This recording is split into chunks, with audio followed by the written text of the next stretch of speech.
Hello, people. So, since morning now, I was just going through Instagram and sending people messages and all because I like to. Today, I crossed 1700 followers on Instagram.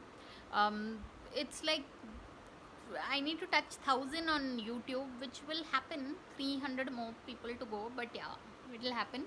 But there's this book called "Why Not Me" by Mindy Kaling, and it is, oh my god, it is so cute. Yeah, the book, I mean, so cute. As in, Mindy Kaling is this the author or the writer behind, there's a show called The Office, and on Netflix you have Never Have I Ever. So she's got such a engaging style of writing, and that's what she's essentially, a comedy writer. And uh, you know I think we almost resemble each other, because actually in her case also, like, she's half Bengali, half Tamilian, and I'm half Sindhi, half Mallu.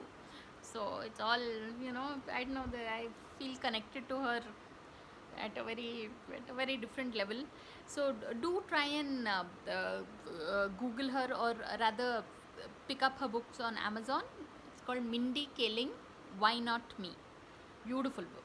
So on that note, thanks for watching, and please subscribe.